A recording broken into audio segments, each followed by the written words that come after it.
The man known to history as Mao Zedong, or Chairman Mao, was born on the 26th of December 1893 in the village of Shaoshan in the province of Hunan in southern China.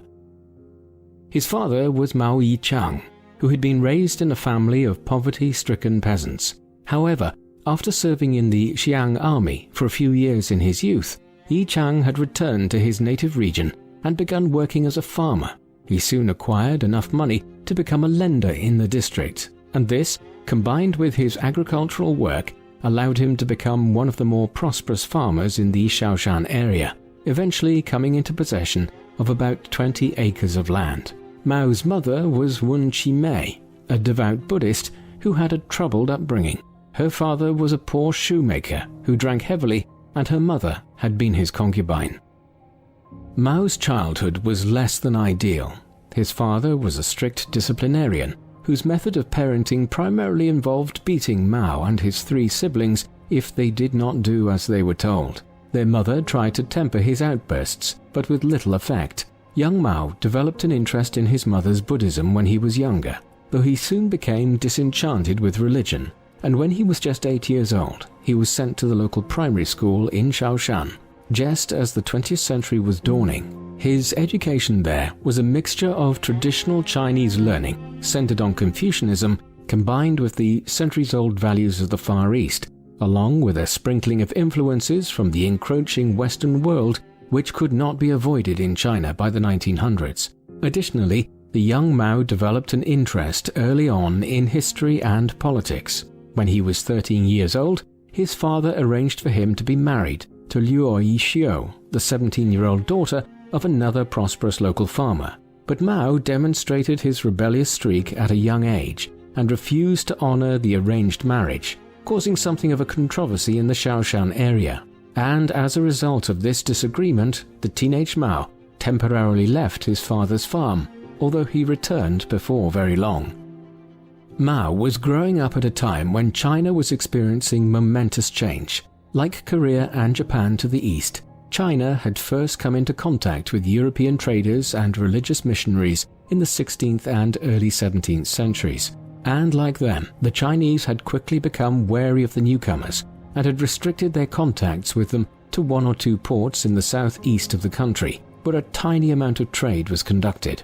It continued like this for nearly 2 centuries, with China remaining largely closed to a world which was modernizing without it. It remained highly conservative in its religious, social and political values, changing little and continuing to be ruled by an emperor and a closed government of imperial rituals and administrators as it had been for centuries. But by the mid-19th century, China again, like Japan and Korea, could no longer prevent the Europeans, with their modern warships, guns and industrial power, from interfering in their countries. With the Opium Wars of 1839 to 1842 and 1856 to 1860, Britain forced China to end its self-imposed isolation, following which China experienced a flood of European contact, and with it came not just British opium, but ideas about different types of government, new economic developments, and all manner of technological innovation. Perhaps the most striking and revolutionary of these new ideas, which arrived into China from the mid-19th century onwards, was the knowledge that the Europeans and the Americans were not ruled by powerful monarchs and emperors anymore. Many lived under republics governed by the people, and even where some of these countries still had emperors or empresses such as Queen Victoria in Britain, she was essentially a figurehead, and it was Parliament that actually ruled the British Empire. Moreover, these democracies were not all alike. Some were very conservative, some were more liberal, and some had different degrees of economic development. And there were also competing ideas about how they should be reformed and developed, with some wanting the wealthy to hold a great amount of power, and others who believed that power and wealth should be distributed equally throughout society. And there were more extreme ideas again. One of these, developed in particular by the German political scientist Karl Marx in the mid-19th century, argued that all wealth and goods should be held in communal ownership. He called this communism. In early 20th century China, these ideas would soon lead to great change, as many began questioning why they were still ruled by the emperor of the nearly 300-year-old Qing dynasty. As Mao entered his teenage years, he was already reading about these political ideas. He was particularly interested in calls for a democracy to be established in China to replace the imperial government, and also the republican writings of Sun Yat-sen, who had become a figurehead for the republican movement within China. He would soon see these desires confirmed.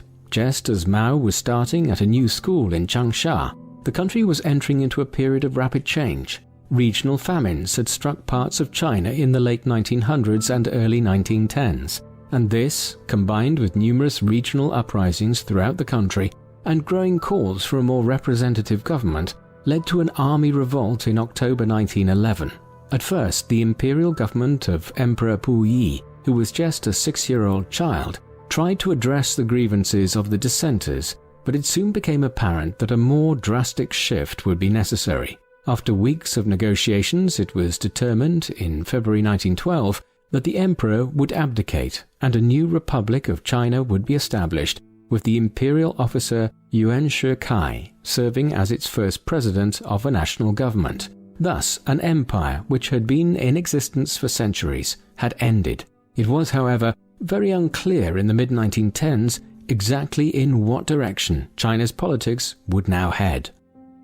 These were striking developments, and ones which Mao had not been entirely removed from. When the conflict erupted late in 1911, he had enlisted in the rebel army as an 18-year-old recruit.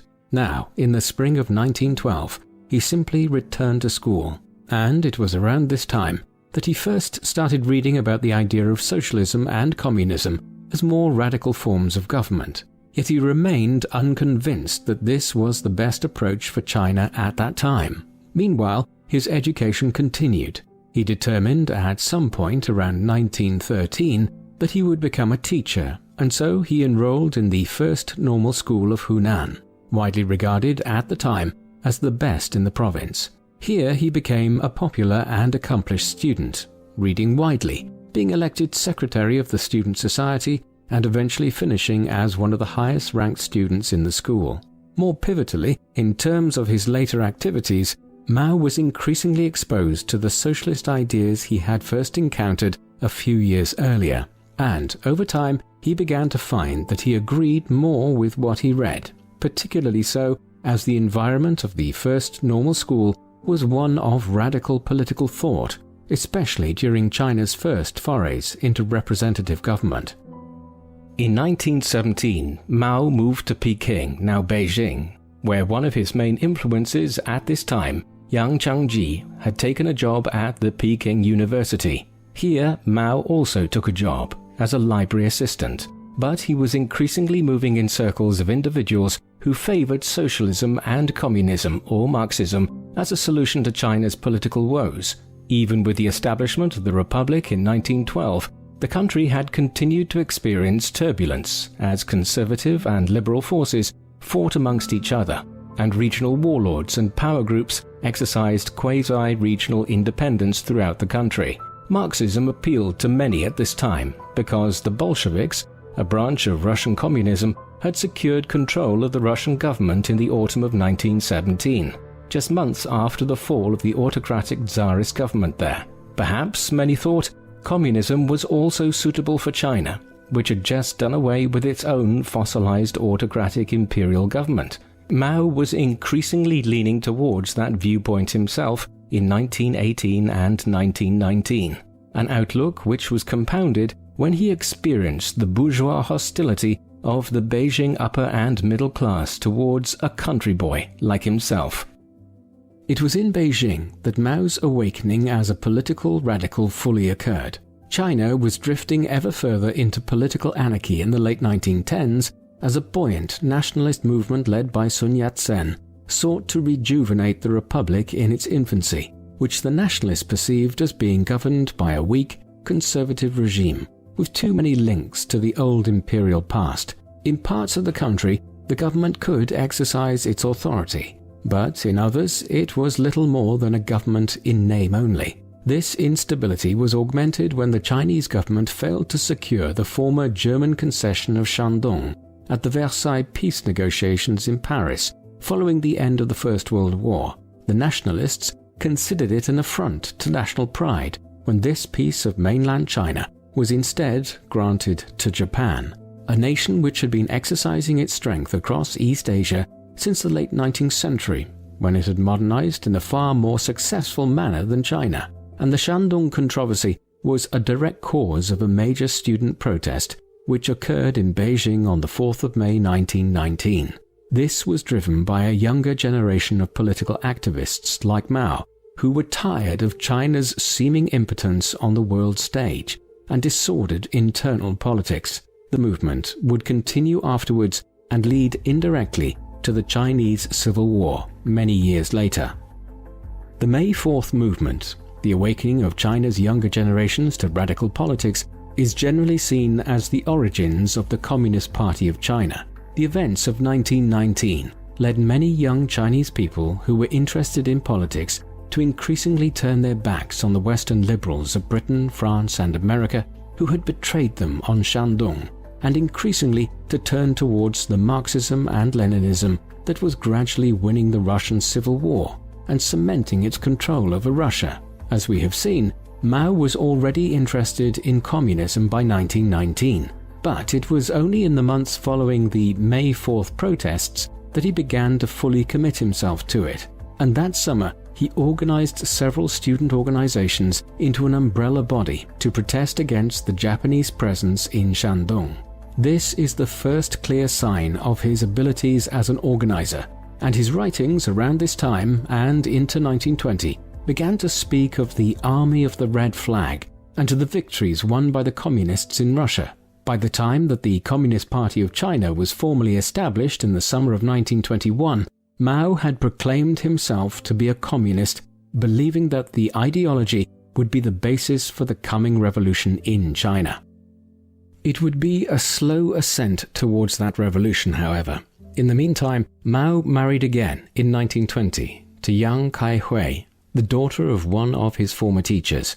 Then, in July 1921, he attended the First Congress of the Communist Party of China. A decision was taken early on by the new party to accept aid from Russia, but also to establish an alliance with Sun Yat-sen's Nationalist Party, the Kuomintang, which would soon be led by a younger nationalist by the name of Chiang Kai-shek. Mao was one of the first of the Chinese communists to also join the Nationalist Party, in the belief that the conservative Chinese political establishment would only be overthrown if the nationalists and the communists worked in league with each other. As such, he spent much of the 1920s living in the nationalist stronghold of Guangzhou province and working as an organizer and propagandist for both the communists and the nationalists simultaneously. And throughout this period, Mao was gaining a greater appreciation of the struggles of the Chinese peasantry throughout the country and the strength in sheer numbers which they had, if they were won over to the communist cause. As such, the early and mid-1920s were formative, if somewhat unremarkable years in Mao's career. This all began to change in 1926. With the death of Sun Yat-sen in 1925, Chiang Kai-shek had taken over the leadership of the nationalists. By this time, his party, the Kuomintang, had control over large parts of southern China, but the country was still highly fragmented, with the conservative government of the Republic holding Beijing and much of the north, and quasi-independent Chinese warlords who were vestiges of the imperial past holding other parts of the country. In 1926, Chiang determined to force the issue and launched a nationalist military campaign to seize Beijing. The Northern Expedition, as it has become known, was a major success, and during the course of 1926 and 1927, the nationalists seized power in many of the major cities. But the very success of the Northern Expedition also led to civil war. Now, the loose alliance, which the Chinese communists and the nationalists had been in since 1921, was effectively ended by Chiang Kai-shek, who had grown wary of the expanding power of the communists and the role Russia wished to play in China. Once the conservative regime in Beijing was done away with, the result was a split itself within the Nationalist Party in 1927, between Chiang's right-leaning nationalists and a left-leaning faction which wished to accommodate the communists. These events are typically seen as the beginning of the Chinese Civil War, which would last for over 20 years. In the summer of 1927, Chiang Kai-shek's newly ascendant Kuomintang began a crackdown on communists throughout China. Thousands were killed, and the party was suppressed in many places. Mao's reaction to this major setback and the inception of civil war between the nationalists and the communists was to retreat with several hundred followers into the wilderness around the Jinggang Mountains on the border of Hunan province. It was the beginning of a long period of guerrilla warfare during which the Communist Party, with tacit aid from Russia, sought to disrupt the rule of the nationalists in anticipation of mass urban revolts by workers throughout the country against the new government. These were often tough years for Mao. His wife and sister were beheaded by the nationalists in 1930, though in his new life as a guerrilla fighter in rural China, he had formed a relationship with He Zejun, whom he married soon after Yang Kai-hui was killed. It was also around this time that he determined on a new course. Instead of waiting for a revolt of the Chinese urban proletariat, he would attempt the same strategy as had brought the Chinese nationalists to power, building up a territory which he would control and expand outwards. In February 1930, Mao, who by now was one of the senior commanders of the Chinese Communist movement, established the Southwest Jiangxi Provincial Soviet government in Jiangxi province. Although the nationalists controlled most of the country, for a few years here in the early 1930s, Mao established a Chinese Soviet state in Jiangxi, with him serving as the chairman. The Red Army had also expanded and was now under the overall control of Zhou Enlai, with the wider Chinese Communist Party focusing attentions on Jiangxi as a safe base for them in the early 1930s. Indeed, Mao, Enlai, and the Red Army saw off several efforts by Chiang Kai-shek to wrest control of the province back from them in the early 1930s by encircling Jiangxi. However, this military response was limited by the nationalists, in part because it had found itself embroiled in a conflict on the other side of China in the early 1930s, as the Empire of Japan invaded the northeastern Chinese provinces of Manchuria and established a puppet state called Manchukuo there. It was just the beginning of heightened Japanese involvement in China in the 1930s, but once the initial furore concerning Manchuria died down, Chiang set his sights on finally reclaiming Jiangxi province from Mao and the communists in the mid-1930s. In September 1933, the Chinese nationalists began the fifth encirclement of Mao and the communists in Jiangxi province. This effectively involved an enormous siege by the nationalists, and one which would prove too large for the Red Army to repulse. By the summer of 1934, it was clear that Mao and his followers would either have to surrender or break out of the besieged area. They chose the latter, and the resulting events have become part of Communist Party law. In October 1934, Communist forces consisting of 86,000 troops, 15,000 personnel, and 35 women broke through nationalist enemy lines and began an epic retreat from their encircled headquarters in southwest China. The Long March, as it became known, lasted 368 days and covered 6,000 miles. They crossed 24 rivers and 18 mountain ranges. Weapons and supplies were borne on the backs of fighters or in horse-drawn carts, and at times the line of marchers stretched for 50 miles. Only 4,000 troops completed the journey. Enduring starvation, aerial bombardment, and almost daily skirmishes with nationalist forces, Mao eventually halted his columns at the foot of the Great Wall of China. The Long March is regarded as the longest continuous march in the history of warfare and marked the emergence of Mao Zedong as the undisputed leader of the Chinese Communists. The months after the Long March saw a curious drift in Chinese politics towards a rapprochement between the Communists and the Nationalists.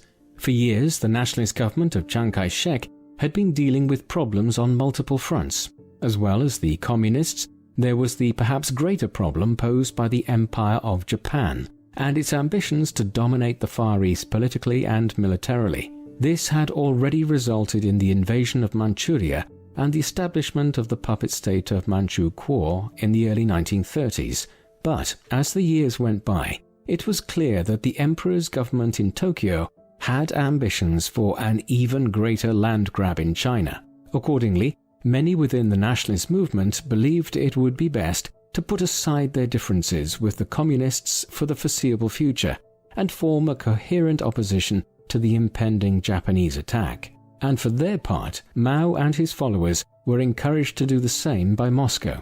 Thus, during the course of 1935 and 1936, Mao's communists and Chiang Kai-shek's nationalists were once again drifting towards an alliance of convenience. The drive towards doing so was accelerated in July 1937 when the Japanese again invaded China and proceeded to militarily occupy many of the major cities along its eastern coast, massacring tens of thousands of Chinese civilians in cities such as Nanjing in the process. The Chinese Civil War now morphed into the Second Sino-Japanese War, and in turn, that would become a constituent part of the Second World War in later years. By the end of 1937, the Communists and the Nationalists were formally allied with each other again after Chiang Kai-shek caved in to pressure to do so from within his own ranks. And Mao also married again around this time to Jiang Qing, an actress who would become his fourth and final wife. As an example of his growing ruthlessness, his former wife He Zejun was packed off to the Soviet Union, where she was placed in a mental asylum. Meanwhile, the nature of the struggle against Japan, which would play out for the next several years, was beginning to become clear. The nationalists moved inland towards central China as the Japanese occupied the rich cities and farmland of the coastal regions of eastern China. Here, in the inland provinces, the nationalists and the communists would wage a war of attrition with the Japanese to the east for the next few years. And these were significant years in terms of the support Mao and the communists enjoyed. In the course of the late 1930s and early 1940s, Mao's Red Army ballooned in size from approximately 50,000 to nearly 500,000 fighters. Thus, the war with Japan was finally creating the kind of countrywide support for the Communist Party which Mao and the other leaders had failed to acquire in the late 1920s and early 1930s. Already by 1940, there were signs of Mao's communists being able to win considerable victories against the Japanese occupation forces. During a campaign which became known as the 100 Regiments Campaign in August 1940, the 400,000-strong Red Army moved against the Japanese in simultaneous attacks against 5 of the coastal provinces, attacks which resulted in the deaths of upwards of 20,000 Japanese troops, as well as a severe disruption to Japanese supply routes. Late 1941 and early 1942 brought setbacks, although the Japanese made a series of sweeping conquests across the Western Pacific, notably seizing Singapore and Burma from the British and the Philippines from the United States, following the declaration of war on the US in December, with the surprise attack on the American Pacific Fleet at Pearl Harbor in Hawaii. While these conquests initially put the Japanese in the ascendancy in Eastern Asia, the entry of Japan into the wider Second World War also ensured that the nationalists and the communists now had allies in the shape of the British and Americans. With increased military, financial and logistical support being received, they were able to ensure that the Japanese occupation of eastern China was never comfortable during the Second World War. As the war was grinding onwards throughout the first half of the 1940s, the Chinese Communist Party continued to grow in power, and so did Mao as its leader. The nature of the war of resistance against the Japanese favored the communists over the nationalists. For starters, the communists were more attuned to how to wage guerrilla war, having done so for many years against the nationalist government in the late 1920s and early 1930s. As a consequence, they were better prepared for doing so against the Japanese, and as they won a series of victories against the Japanese, the Red Army became the more attractive option for Chinese people seeking to oppose the foreign occupation. Moreover, Chiang Kai-shek's Kuomintang seemed to many to simply be the Chinese manifestation of the right-wing movements which had brought Japan into China to begin with. And as the Chinese Communist Party, or CPC, expanded in size, Mao also consolidated his control. In 1943, he acquired the chairmanship of both the party secretariat and the Politburo of the party for the first time. It was also during these war years that he began affirming that Chinese communism would have a distinctly different shape than that which had developed in Russia. Beijing would be no puppet of Moscow in future years. The nature of the war against the Japanese changed from 1943 onwards, as Japan suffered a series of severe setbacks in its struggle against the United States, while its European allies, Germany and Italy, were also fighting an increasingly doomed war against Russia, Britain and the US. Once the Allies were victorious there, all their resources would be employed against the Empire of Japan. Consequently, in the final years of the war, thoughts once again turned to China's politics and who would hold power once the country had been freed from the Japanese. As early as 1940, there were serious cracks in the alliance between Mao's communists and Chiang Kai-shek's nationalists, and by 1942, open fighting between the two had broken out yet again as the Chinese Civil War resumed. It would fully erupt again following the end of the Pacific War. On the 6th and 9th of August 1945, the United States dropped 2 atomic bombs on the cities of Hiroshima and Nagasaki in Japan.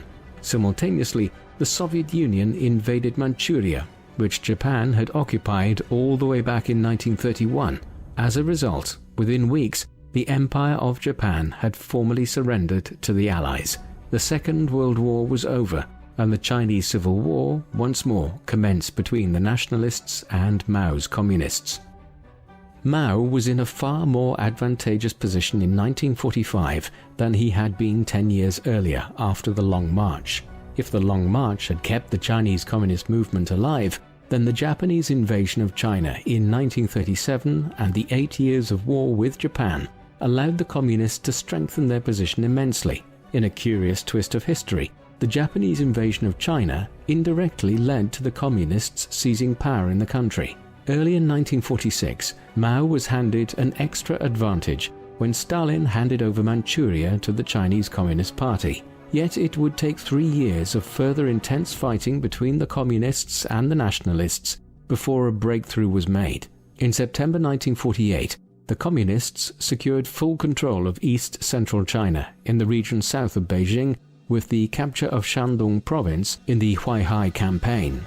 Then, in the winter of 1948, Mao launched the Pingjin campaign against Chiang Kai-shek's forces in northern China. Over a 2-month campaign, over 500,000 nationalist troops were killed, captured or wounded, and the north of the country was left in communist hands. With northern China largely secured by early 1949, Mao and the Red Army commanders took the decision that spring to drive south of the Yangtze River into the heartland of nationalist-held territory. This was done despite the efforts of the Soviet leader Joseph Stalin to encourage Mao to form a coalition government with the nationalists. Stalin did not want a rival for power amongst the communist leaders, but he would soon have one. On the 23rd of April 1949, the Red Army seized the nationalist capital of Nanjing. A series of further striking gains saw Chiang Kai-shek retreat south with his remaining supporters to Guangzhou by the autumn of 1949. Just weeks later, he and the remaining nationalists decided to make a strategic retreat from the Chinese mainland to the island of Formosa, more commonly known today as Taiwan. Here, the nationalists formed a government which they proclaimed as the continuation of the Republic of China, which had been established back in 1911. Meanwhile, back on the mainland, Mao had proclaimed the founding of the People's Republic of China on the 1st of October 1949. The Chinese Civil War between the Communists and the Nationalists was at an end, after more than 20 years of conflict. Mao now entered office as the first chairman of the Central People's Government. The first measure to be taken was to tidy up the loose ends of the war. In the spring of 1950, the Red Army launched a campaign against the island of Hainan off the southeast coast of China. Within weeks, the 100,000-strong nationalist forces there were forced to surrender. The international community now expected that Mao would proceed with an invasion of Taiwan, and indeed, even the American government, a longtime supporter of Chiang Kai-shek and the Kuomintang, had decided not to recognize his new regime in Taiwan in the belief that it would soon be defeated by Mao and the communists. But no invasion came, and despite numerous crises between the two sides, Taiwan remains self-governing to this day. And this period immediately after the conclusion of the Civil War also saw Mao head to Moscow in the winter of 1949 to 1950. Here he secured large injections of Russian financial support for China, as well as technological advisors, although the agreement came with a tacit admission by Mao of Stalin's primacy within the communist world. Mao would have to wait several years before he could attempt to go his own way. The post-war years in China saw the initiation of wide-ranging political, social and economic reforms. Firstly, a massive land reform campaign was initiated to transfer agricultural land out of the hands of large-scale farmers and landlords and into the hands of poorer peasants. While this reduced economic inequality, it was not without violence, and there were many instances of the former landlords being attacked or even murdered across China in the early 1950s. In tandem, a huge drive was initiated to crack down on opium production and consumption across the country, a habit which was partly a legacy of British meddling into the Chinese economy in the 19th century. In the 1950s, millions of opium addicts and habitual users were press-ganged into labor reform camps. They were joined in these by the hundreds of thousands of individuals who Mao's regime branded as counter-revolutionaries, many of them being former members of the Kuomintang. And Mao also launched the new People's Republic onto the world stage by entering into the Korean War, which broke out in the summer of 1950 between a communist North and an American-backed South. Massive Chinese aid ensured that the conflict ended in a stalemate 3 years later. It also led to a split of relations between Mao's new regime and the United States, one which involved a trade embargo which lasted for over 20 years. In the 1950s, Mao had formed a clear idea of how he believed communism should develop in China. It would be incorrect to assume that Mao Zedong was simply a powermonger who used communist ideology to secure authority in China. Certainly, he was a brutal autocrat, a fact which would become strikingly clear as his long chairmanship continued on into the 1960s and 1970s.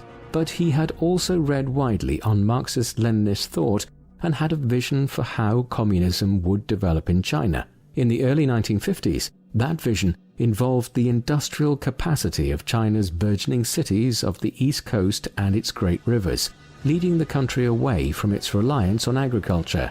As Mao described it, the communists had come to power by the Red Army encircling the cities occupied by the nationalists and the Japanese, and then absorbing the cities when they were strong enough.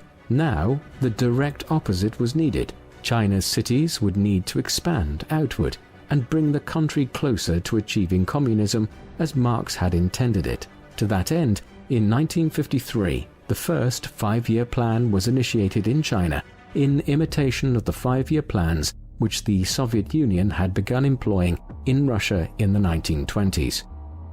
The first five-year plan of 1953 to 1957 was geared primarily towards reducing the reliance of the Chinese economy on agricultural output and moving towards becoming a global power through the creation of an industrial economy. With Soviet financial support and expertise provided through Russian advisors, new factories were built across the country during the plan. Farms were collectivized across China and placed under state management, and billions of yuan were spent in total on completing 595 large and medium-sized infrastructural and economic projects, including railways, major roads, and new dams, often linking parts of China with each other in ways which had never been possible before. As a result, Chinese industrial productivity increased by 128%, and steel production alone jumped from 1.35 million tons in 1953 to over 5 million in 1957. Coal extraction doubled during the 5 years, while in agriculture, yields of grain and cotton rose by over 30% during the same time period. Overall, the first five-year plan under Mao was a tremendous success in pure economic terms, but in its success were sown the seeds of destruction, for a hubris now entered into Mao and his colleagues' thinking, a hubris which would be injected with catastrophic consequences into the second five-year plan, or as it is more commonly known, the Great Leap Forward. On the 22nd of May 1957, the Soviet leader Nikita Khrushchev, who had succeeded Stalin on his death in 1953, delivered a speech at a regional meeting of Soviet representatives, in the course of which he proclaimed that it was his goal that the Soviet Union should catch up and overtake America in economic output by 1980. A few months later, in November 1957, at a gathering in Moscow of international communist leaders to celebrate the 40th anniversary of the October Revolution, which had brought the Soviets to power in 1917, he repeated his claim. Only now he was even more ambitious. The Soviets would now eclipse the Americans within 15 years.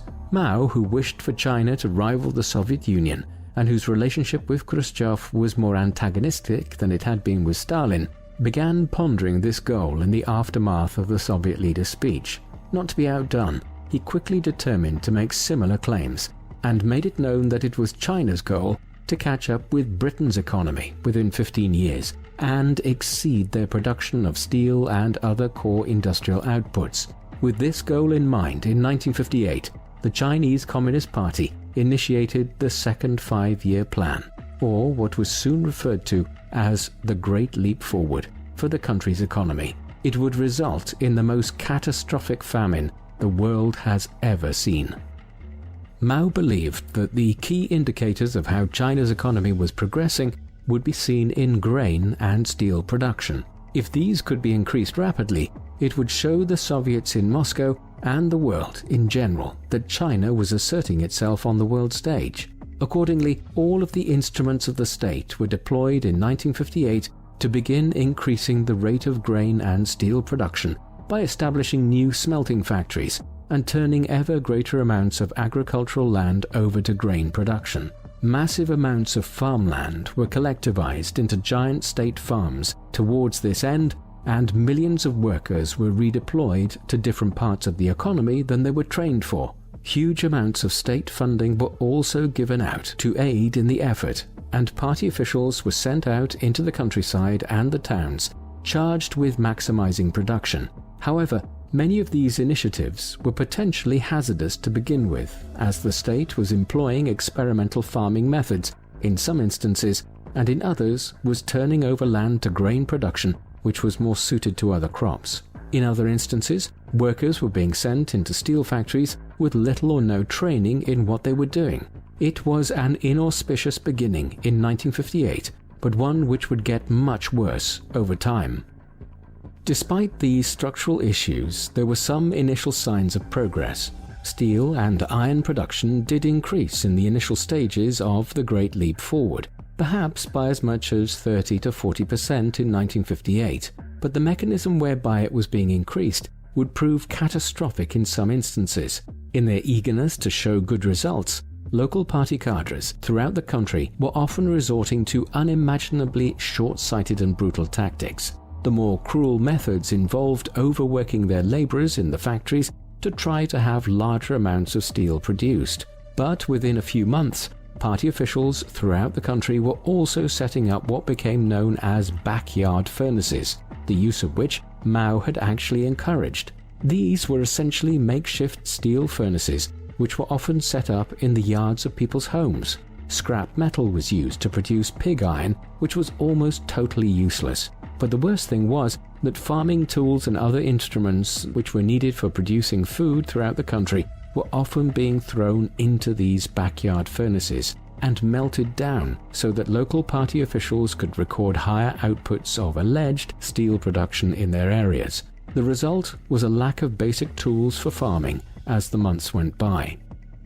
The effect of all this between 1958 and 1961 was catastrophic, with millions of farmers being press-ganged into working in factories in the cities and towns. There was not enough people available to produce food throughout China in a country which was often on a subsistence food level anyway. Added to this was the practice of party officials destroying basic farming equipment to inflate the amount of steel they were producing in their areas. Furthermore, the party had begun trying to use experimental irrigation methods, which had rendered large amounts of farmland temporarily unusable in some areas.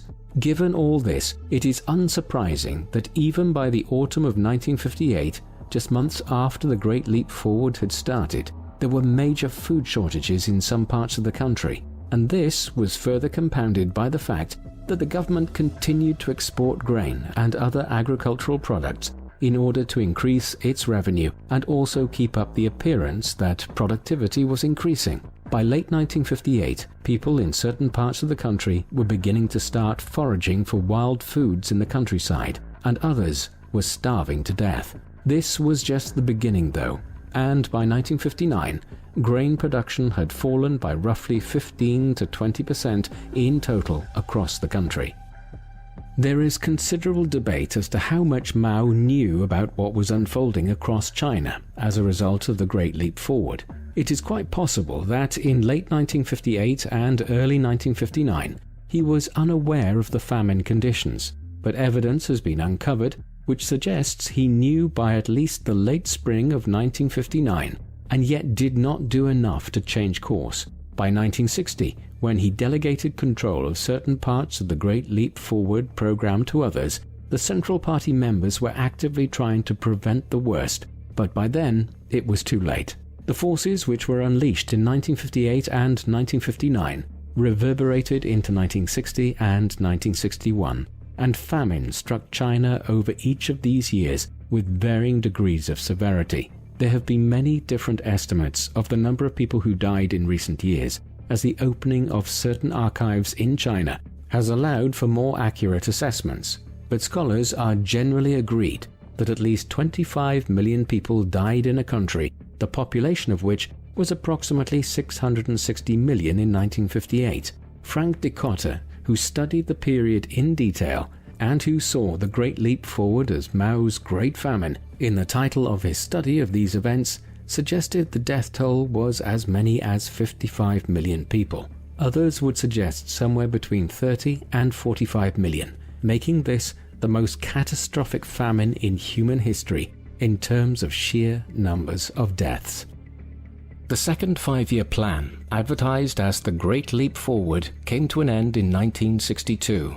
Curiously, it was relatively underreported internationally, as much of the information concerning it was transmitted through the Republic of China's government in Taiwan or the British enclave of Hong Kong, and many foreign services believed they were exaggerating the extent of the suffering caused for political purposes. Internally, however, it had badly compromised Mao's leadership. On the 27th of April 1959, Mao's term as chairman of the People's Republic of China came to an end. Although he retained his position as chairman of the Communist Party and of military affairs, he was succeeded by Liu Shaoqi, and by January 1962, the Great Leap Forward was being wound down. At this time, Liu made a speech at what was to become known as the 7,000 Cadres Conference, in which he denounced the Great Leap Forward. It was a very thinly veiled public rebuke of Mao, the likes of which would have been unimaginable 5 years earlier. Nevertheless, while Mao had lost some of his authority for now, he was still very much in charge. He would, however, have to govern in a more collective fashion, with figures such as Shaoqi and Deng Xiaoping, who had done much to recover the economic situation in the wake of the disastrous policies of the late 1950s. The 1960s also saw China increasingly isolated on the world stage. Tensions had been brewing between Mao and the Soviet Premier Nikita Khrushchev ever since the latter succeeded Stalin in the mid-1950s. Mao was particularly perturbed by Khrushchev's denunciation of Stalin's brutal authoritarianism and more moderate stance towards the Western powers. He also found himself increasingly at loggerheads with Moscow about the two regimes' interpretation of orthodox Marxism. Relations were bad by the late 1950s, but they became particularly acute in the early 1960s, especially once the Cuban Missile Crisis inspired Khrushchev to begin working more closely with the US government of John F. Kennedy to defuse the Cold War in ways which Mao opposed. A sign of the split was seen in 1961, when Mao denounced the Soviet regime as revisionist traitors. For his part, Khrushchev was increasingly wary of Mao's attitude towards the possibility of a nuclear war with the West. Mao once worryingly suggested that if 300 million Chinese people died in a nuclear war, the other half would still be alive to secure victory. And so, the Russian leader must have been concerned in 1964 when the Chinese successfully tested their first nuclear bomb. But by then, the Sino-Soviet split was complete. While much is known about the political life of the man who oversaw this split with Russia and the catastrophes of the Great Leap Forward, the more private Mao remains something of an enigma. His fourth marriage, that to Jiang Qing in 1938, lasted for the remainder of his life, though Mao engaged in a string of extramarital affairs, including most controversially in his later life with a private secretary, Zhang Yufeng, who was in her early 20s when she first entered Mao's employ. He had at least 10 children, several of whom had been born in the 1920s and with whom he had very little relationship, as he had had to leave them with others during the long Civil War years. He spent much of his private time writing and was a prolific composer of political writings and poems, while his reading habits tended to favor traditional Chinese literature. By temperament, he would become aggressive when challenged, but his demeanor was certainly not genuinely unhinged like Stalin had been in Russia during the 1930s and 1940s. For Mao, state violence was engaged in for political rather than personal purposes, but a great deal about his other personal motivations and inclinations are shrouded behind a public image which was closely managed during his lifetime. The Sino-Soviet split and the catastrophic consequences of the Great Leap Forward were the background against which Mao initiated what has today become known as simply the Cultural Revolution, but the full name of which was the Great Proletarian Cultural Revolution. Launched in 1966, the Cultural Revolution was designed to be a political and social movement which aimed to purify Chinese society and Chinese communism by removing any of the vestiges of Chinese traditionalism which remained and the capitalist and bourgeois elements within it. Mao claimed that a bourgeois bureaucracy had developed within the Chinese Communist Party that was leading China in the wrong direction, and this, along with communist revisionists such as those who were now in power in Russia, needed to be stopped, and a renewed dedication to the communist cause developed. In particular, Mao called on the younger generations of China, those which had been born after the Second World War and who had never known life in China before communist rule, to bombard the headquarters to purify Chinese society of these bourgeois capitalist elements and to reinvigorate the communist movement. There has been a widespread debate as to what Mao's motivations for launching the Cultural Revolution were. Some historians have argued that he genuinely believed that the Chinese Communist Party and the huge administration which operated under it throughout China had been compromised by nearly 20 years in power, and that a cultural reawakening was necessary to stop the bureaucratic degeneration of the country. However, while this might have been a motivating factor for Mao, there is no doubt that the Cultural Revolution was primarily conceived as a way for the chairman to resuscitate his control over the Communist Party and the country as a whole. By its very nature, the movement allowed Mao to use the party's apparatus and wider organs of the state to purge the government of his opponents and competing factions. These had multiplied in number in the early 1960s as the catastrophic impact of the Great Leap Forward was felt across the country. Now, Mao would eliminate those who had dared to cross him in the most brutal purges seen within the Chinese Communist Party. The result would be years of unrest, which turned ordinary Chinese people against each other and created an environment of fear and suspicion. The Cultural Revolution was initiated in May 1966, with Mao urging the people and students in particular to act to purify the party ranks. Within weeks, gangs of students were attacking their teachers, intellectuals, government officials, and even people who were deemed to be wearing bourgeois clothing. These attacks could range from being mild to moderately violent, such as when teachers were attacked by gangs of students and had their heads shaved, to truly bloody acts such as when government officials were actually murdered or driven to commit suicide. As the frenzy built up in the summer of 1966, official party newspapers stoked the flames by calling on the masses to clear away the evil habits of the old society and attack the monsters and demons. By now, students in classrooms and on college campuses across China were organizing themselves into bands of so-called Red Guards, committed to preserving the Communist Revolution and rooting out what were termed the Four Olds: old ideas, old customs, old habits, and old culture. By the early autumn, gangs of teenagers wearing red armbands roamed the streets of cities such as Beijing and Shanghai, and the unrest was so visceral that August became known as Red August. Soon, the initial student-led violence spread to other groups, and factory workers and laborers on collectivized farms began joining what was termed the Red Terror. Meanwhile, Mao was directing these groups, as best they could be directed, against his enemies within the government and the wider party apparatus. But as a means of purging the party of his opponents, this was a very unstable method. By 1967, radical elements were threatening to move beyond Mao's ability to control them. But the Cultural Revolution nevertheless continued. In 1968, Mao initiated the Down to the Countryside, whereby the children of supposed middle-class bourgeois urban families were forced into what were effectively re-education camps in the countryside. Meanwhile, the chairman was building up an ever greater cult of personality around himself, in part led by the publication of his Little Red Book, a collection of his sayings and writings which became central to the concept of Maoism in China around this time. The violence continued unabated through the late 1960s, but by 1971, even Mao was aware of the need to scale things back, and though the Cultural Revolution is deemed by some to have only ended with Mao's death in 1976, the worst of the unrest subsided in the early 1970s.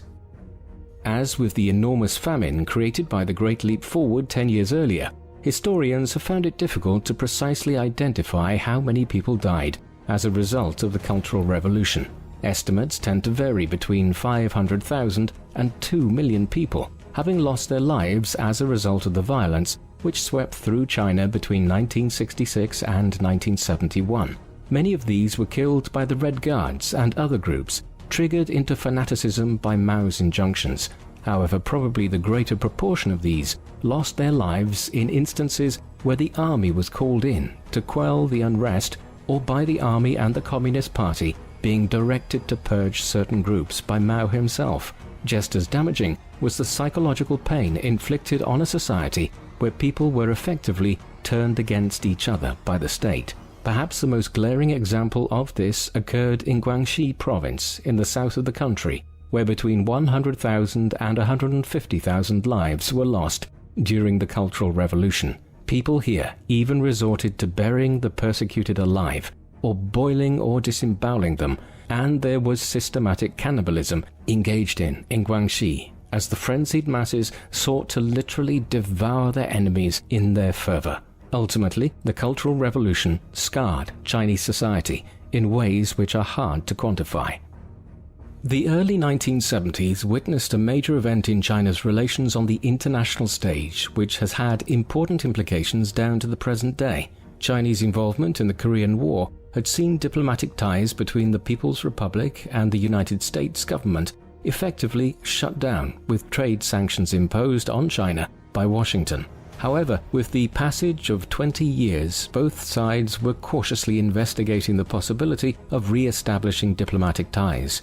During the course of the 1968 U.S. presidential election, the Republican candidate Richard Nixon had proposed making overtures to China to that effect, and after he entered office, negotiations commenced.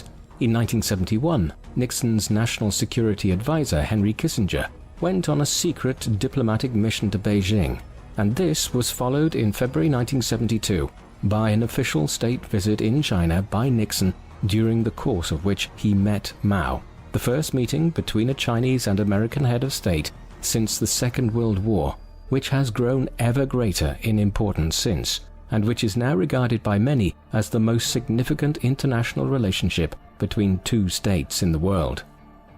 Despite the veneer of normality which was lent to US-Chinese relations by the official state visit of Nixon in 1972, at home the Chinese government continued to operate in an extreme fashion.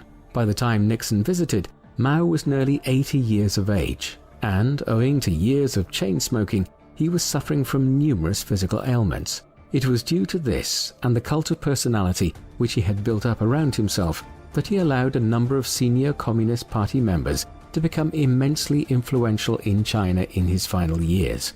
These were known as the Gang of Four, which consisted of Mao's wife Jiang Qing, Jiang Chongqiao, an ultra-Maoist writer who had come to prominence during the 1960s for his denunciation of bourgeois elements within Chinese society, a close ally of Chun Qiao's, Yao Wenyuan, and Wang Hongwen, a younger political figure who had risen from within the Shanghai branch of the Chinese Communist Party to become one of its highest-ranking figures during the Cultural Revolution.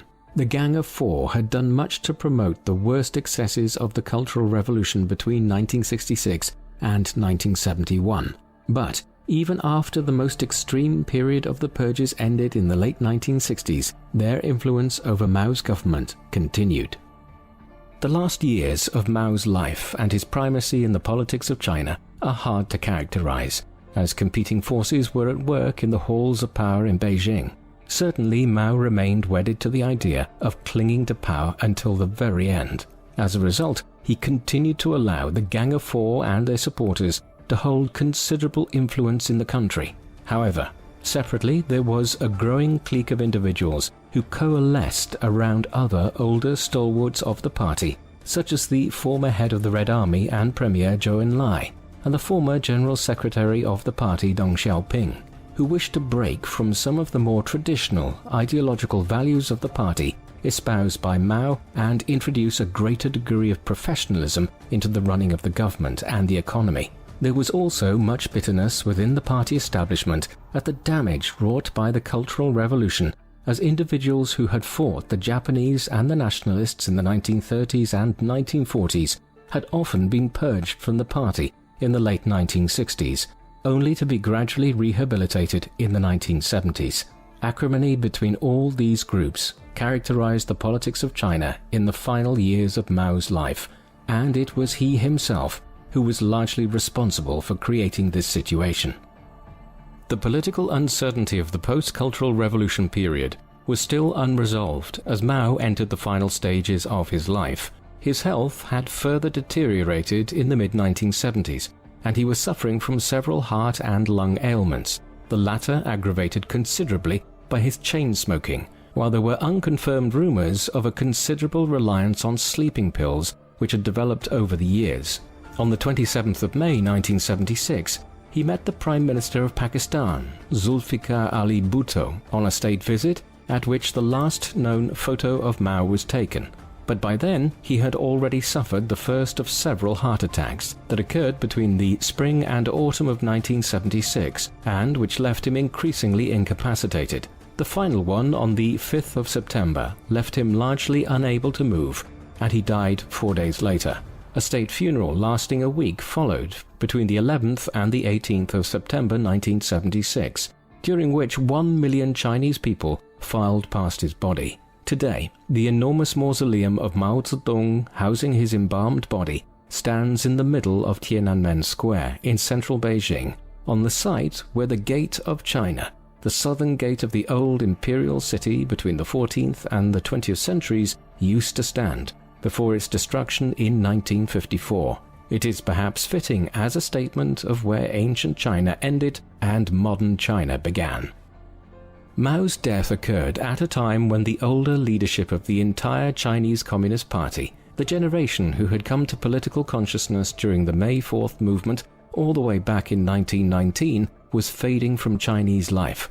The old leader of the Red Army, and a possible successor to Mao, Zhou Enlai, had predeceased Mao by just a few months. Consequently, Mao had appointed the Minister for Public Security, Hua Guofeng, as his successor shortly before his death. He succeeded as chairman of the Chinese Communist Party in 1976. But he would not last long. Guofeng was outmaneuvered in the years that followed by Deng Xiaoping, who became the de facto leader of China in 1978, though Guofeng's brief period as leader was significant in arresting and charging the Gang of Four as being responsible for the excesses of the Cultural Revolution. In all but one instance, they subsequently were sentenced to life in prison under Deng Xiaoping's leadership. Elsewhere, despite his impeccable communist credentials, Deng Xiaoping quickly moved China away from its planned economy and the more authoritarian aspects of Mao's reign, setting term limits on the holding of office. It was during Deng's tenure as Mao's successor that the roots of China's economic miracle can really be found, as he opened the country up to foreign investment and expertise. Thus, in the end, Mao proved to be the impediment to China's growth, rather than the deliverer of it. Mao Zedong is one of the most contentious individuals in Chinese history, and indeed the history of the modern world.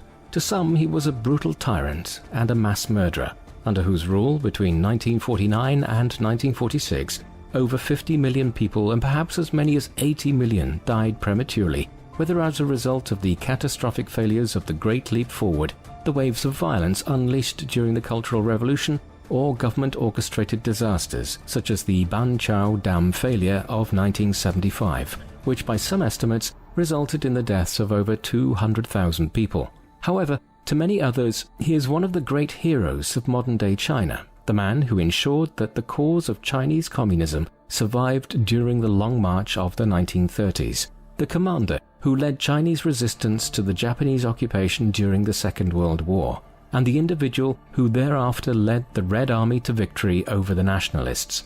Many who focus on his achievements will also point towards the fact that life expectancy rates and living standards in China increased dramatically between the 1940s and the 1970s, and argue that Mao laid the basis for China's economic miracle, which began in the late 20th century.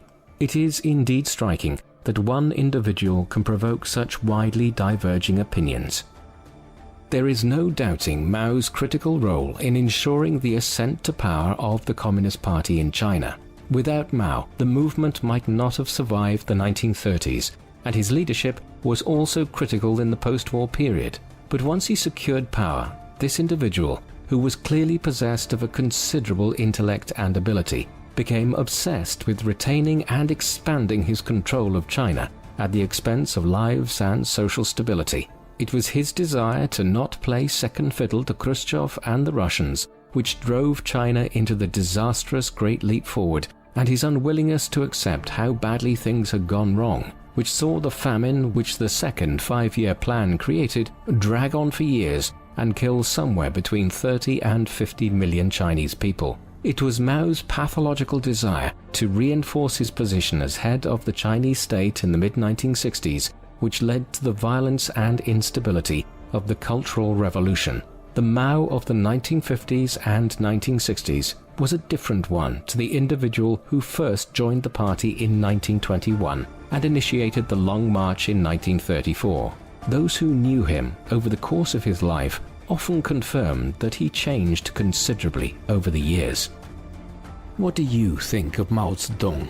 Do you think he was actually committed to the idea of communism? Please let us know in the comment section, and in the meantime, thank you very much for watching.